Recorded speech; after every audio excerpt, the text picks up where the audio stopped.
학습을 게임처럼 생각을 해보는 겁니다. 공부로 치면은 오답이 나왔으면 게임에선 에러가 난 겁니다. 그러니까 게임에서 에러가 났다는 것은 게임에서는 게임 오버가 났다는 겁니다. 그러니까 게임 오버가 났을 때는 왜 졌을까? 뭐 그런 원인을 분석하려고 하지. 나는 게임 졌어. 난 더 이상 안 될 것 같아. 난 더 이상 게임을 하면 안 되는 사람이야. 이런 식으로 생각을 하지 않잖아요. 오늘 해볼 이야기는 아이들도 우리도 학습에는 게임처럼 전략이 필요합니다 라는 주제로 이야기를 해보도록 하겠습니다. 책 소개를 먼저 하면은 우리 애는 어떻게 배우는가 라는 책에 대해서 이야기를 해보려고 하는데요. 배움엔 총 4기둥이 있다고 합니다. 주의, 적극적 참여, 에러 피드백, 통합, 이렇게 총 4개가 있는데요. 제가 이 책을 읽고 저의 나름 요약을 먼저 알려드리고 시작하겠습니다. 오늘의 요약. 첫 번째, 어릴수록 더 잘 배우는 건 사실이다. 두 번째, 나는 아직도 모르는 게 있다라는 사실이 호기심을 자극한다. 세 번째, 학습은 게임처럼 전략을 짜야 한다. 그 중에 이제 테스팅이라는 거 있고요. 네 번째, 우리는 알고 있다. 어제 안 되던 게 오늘은 되는 경우를. 열심히 학습했으면 이제 잠을 잘 시간이다. 이렇게 요약을 먼저 말씀드리고 이제 이 책에 대해서 한번 설명해 보도록 하겠습니다. 첫 번째, 풍요로운 환경의 이점. 모든 유아는 유쾌한 언어학자라고 합니다. 생후 18개월만 되어도 하루에 10개에서 20개의 단어를 쉽게 습득하는데요. 물론 누군가 말을 붙여줄 때 그렇다고 합니다. 이 말을 붙여줄 때라는 걸 좀 기억해 보세요. 많은 연구 결과에 따르면 3, 4살 된 아이의 어휘는 생후 첫 해에 이제 주변에서 아이에게 해준 말에 정비례한다고 하는데요. 이 수동적인 노출은 충분하지 않다. 이 수동적인 노출이라는 뜻은 예를 들어 이제 TV를 틀어준다든가 라디오 이런 건 충분하지 않다고 합니다. 적극적인 1대1 상호작용이 필수이다. 이 적극적인 1대 상호작용이라는 게 이제 좀 이따가 두 번째에서 좀 더 자세하게 나오거든요. 그때 한 번 더 알아보겠습니다. 모든 연구 결과가 놀랍게도 한 가지 사실로 귀결되는데요. 즉 어린아이의 환경을 풍요롭게 만들어주면 훨씬 더 나은 뇌를 가질 수 있다고 합니다. 매일 밤 잠들기 전 아이에게 책을 읽어주면 이제 음성 언어를 관장한 뇌 회로들이 다른 아이들보다 훨씬 더 강해진다. 그리고 뇌 피질 경로들이 강해지면 훗날 그 아이들은 글을 더 잘 이해하게 되고 복잡한 생각도 잘 표현하게 된다. 2번, 아이는 눈치로 학습한다. 전달만 하면 아이는 아직 배우지 못한다. 이게 아까 수동적 노출로는 충분하지 않다라는 뜻이 여기에서 나오는데요. 유아들은 이른 나이부터 사람의 얼굴을 쳐다볼 때 주로 눈을 집중한다고 합니다. 근데 이 눈을 쳐다본다는 것 자체가 이제 상대가 나한테 말하네? 라고 생각하면 이제 그 사람의 눈을 바라보고 보게 되는데요. 이렇게 하면서 상호작용을 하게 됩니다. 근데 이런 주의의 공유라고 불리는 이런 놀라운 사회주의적 공유 능력은 아이의 학습에 지대한 영향을 이제 준다고 하는데요. 예를 들어 강아지다 라고 이렇게 가리키면서 강아지 보고 강아지를 가리키게 되면 이제 아이가 눈을 보고 눈이 어딜 향하지? 강아지네? 쟤를 강아지라고 말하는구나 라고 생각해서 강아지를 금방 습득한다고 합니다. 하지만 그것을 확성기로 이렇게 말을 하게 되면은 무슨 이유인지 모르겠지만 아이들은 그 단어를 배우지 못한다고 합니다. 이는 발음을 배울 때도 마찬가지인데요. 미국 생후 9개월의 미국 아기가 중국인 유머와 교감을 나눈다면 단 몇 주 만에 중국어의 음소를 습득할 수 있는데요. 근데 같은 양의 음성 작업을 고품질의 비디오를 통해 받는다면 아이들은 아무것도 배우지 못한다고 합니다. 여기서 중요한 점은 그러니까 좀 커서 어느 정도 자라나면 이제 교육적인 비디오들이 도움이 될 수 있겠지만 어릴 땐 무조건 직접 1대1 상호작용이 많으면 많을수록 좋은 것 같습니다. 3번, 아이에게 모든 걸 설명한다는 건 활활 타오르는 호기심에 찬물을 끼얹는 것. 아이들이 호기심을 갖기 위해서는 자신이 아직 모르는 게 있다라는 걸 알아야 됩니다. 근데 만약에 이런 어떠한 물건에 대해서 설명을 다 해줘서 아이가 모르는 게 없다라는 거를 그러니까 모르는 게 있다가 아니라 모르는 게 없다라고 인식을 해버리면 과연 호기심이 사그라질까요? 이제 최근에 실시된 그 연구 결과에 따르면 안타깝게도 예스라고 합니다. 한 실험이인데요. 유치원생들에게 되게 신기한 물건 하나를 보여줍니다. 막 되게 뭔가 많이 신기한 게 많이 담겨 있을 것 같아요. 아이들한테 그냥 보여주기만 하면은 아이들이 이제 숨겨진 이런 기능, 보상들을 찾기 위해서 열심히 탐구합니다. 적극적으로, 그러니까 뭐 시키지 않아도 적극적으로 이게 뭘까? 숨겨진 게 무엇일까? 이렇게 찾게 되는데요. 이런 적극적인 아이들의 그 행동을 수동적으로 바꿀 수 있는 방법이 바로 하나가 있는데요. 그것은 바로 이 물건에 대해서 다 설명해 주면 됩니다. 그리고 보여주면 됩니다. 당신이 할 일은 단 하나. 아이들에게 어떤 물체를 주면서 이렇게 말해주면 됩니다. 봐라, 내가 장난감을 보여줄게. 이건 이렇게 하는 건데, 이렇게 하면서 여기에 담긴 많은 기능과 이런 것들을 보여주고 설명해주면 됩니다. 그러면 어떻게 보면은 많은 걸 계속 보여주면서 아이들의 호기심을 자극할 거라고 생각할 수 있겠지만 실질적으로는 그렇지 않다고 합니다. 반대입니다. 이런 종류 소개를 하면 오히려 탐구력이 현저히 떨어진다고 하는데요. 그러니까 어떻게 보면 탐구력이 내가 모르는 거를 알기 위해서 계속 집요하게 판 그런 느낌인데 이미 다 알려져 버리면 더 이상 알려고 할 이유가 사라지게 됩니다. 그렇기 때문에 그리고 아이의 입장에서는 교사들이나 어른들이 하는 말들은 다 이제 자기보다 더 위에 있는 사람이 얘기를 한다고 생각하기 때문에 나보다 더 위에 있는 사람들이 이야기를 저렇게 해서 다 알려줬으니까 내가 굳이 더 찾아서 새로운 걸 살 수 있을까? 라는 생각을 하게 됩니다. 이기 때문에 호기심 자체가 봉쇄된다고 합니다.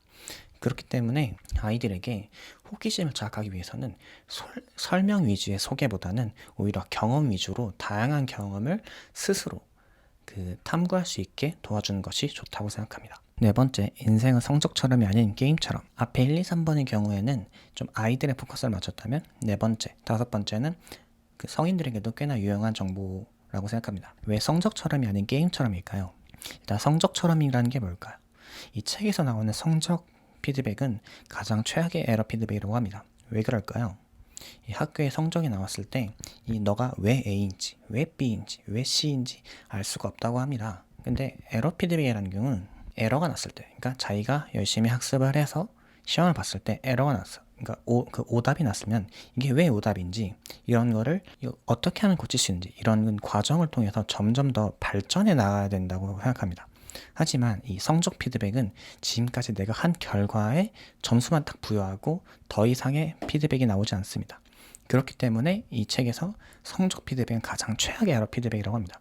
예를 들어 내가 C, D를 맞았다고 했을 때 왜 C인지 왜 D인지 알 수가 없는 상태에서 나는 C밖에 안 되는구나, 난 D밖에 안 되는 사람이구나, 이런 식으로 낙인 효과를 또 찍을 수 있기 때문에 이 성적 피드백은 굉장히 안 좋은 피드백이라고 합니다. 그럼 게임처럼이라는 게 무엇일까요? 게임은 만약에 실수로 하다가 끝나버렸어요. 게임 오버가 됐어요. 그러면 내가 어떤 걸 피하지 못해서, 그러니까 앞에 사진에는 마리오가 있죠. 마리오 슈퍼마리오 게임에서 내가 어떤 걸 피하지 못해서 게임 오버가 됐지? 내가 어떤 장애물에 좀 약하지? 이런 거. 그러면 그거를 극복할 수 있는 방법은 무엇일까? 이런 식으로 분석을 하고 다시 계획을 짜서 다시 도전을 합니다. 그러니까 에러가 나왔으면 이거 왜 그렇게 된 거지? 할 수 있는 방법은 무엇일까? 그래서 다시 도전을 합니다. 근데 그런 걸 왕복하다 보면 점점 그 게임에 대해서 이해를 하게 되고 어떻게 해야 되는지 점점 구체화되고 촘촘해집니다. 하지만 현실에서 성적 시스템은 게임 같은 피드백이 전혀 없습니다. 이제 왜 죽었을까? Why? 예측 에러입니다. 예측 에러. 뇌는 자신이 예측하는 것과 실제로 받아들이는 것 사이에 괴리를 인지할 때만 배우기 시작한다. 게임에 봤을 때는 나 이렇게 하면은 장애물 넘을 수 있을 줄 알았는데 실패했어. 왜 실패했을까? 이런 걸 인지를 하게 됩니다. 그러니까 그 어떤 배움도 에러 신호 없이는 가능하지 않다. 다시 말해 예상 밖의 놀람은 배움의 기본 동력 중 하나인 것입니다. 아이나 어른이 효과적으로 배우려면 그들의 환경이 그들에게 신속하고 정확한 피드백을 제공해 주어야 한다고 합니다. 상세한 에러 피드백이 가면 갈수록 훨씬 더 배움은 그만큼 쉽고 빨라집니다. 테스팅입니다. 그러니까 학생들로 하여금 즉각 객관적이며 비처벌적인 피드백을 주셔야 하는데요. 이러한 모든 기준을 충족할 수 있는 게 바로 테스팅입니다. 이 테스팅은 정기적인 테스트는 장기적인 학습 효과를 극대화할 수 있고요. 당신의 기억을 테스트하는 것만으로도 그 기억은 점점 더 강해진다고 합니다. 그리고 이러한 테스트를 통해서 내가 무엇을 잘 알고 무엇을 잘 모르는지, 즉 메타인지가 높아지게 되면 내가 못하는 부분을 좀 더 시간을 효율적으로 쓸 수 있기 때문에 같은 시간 대비 훨씬 더 많은 공부 효율을 나타낼 수 있는데요. 실질적으로 실험 결과 중에서 공부만 계속 쭉 한 것보다 테스트와 학습 시간을 적절하게 나눠서 계속 많이 테스트를 하고 다시 공부하고 테스트하고 공부하고 이런 쪽이 훨씬 더 학습 효과가 더 높았던 것으로 나왔었습니다. 게임처럼 학습을, 이 부분은 제가 이 책을 읽고 제가 스스로 생각한 이제 방법인데요. 학습을 게임처럼 생각을 해보는 겁니다. 공부로 치면은 오답이 나왔으면 게임에선 에러가 난 겁니다. 그러니까 게임에서 에러가 났다는 것은 게임에서는 게임 오버가 났다는 겁니다. 그러니까 게임 오버가 났을 때는 왜 졌을까? 뭐 그런 원인을 분석하려고 하지. 아, 나는 게임 졌어. 난 더 이상 안 될 것 같아. 난 더 이상 게임을 하면 안 되는 사람이야. 이런 식으로 생각을 하지 않잖아요.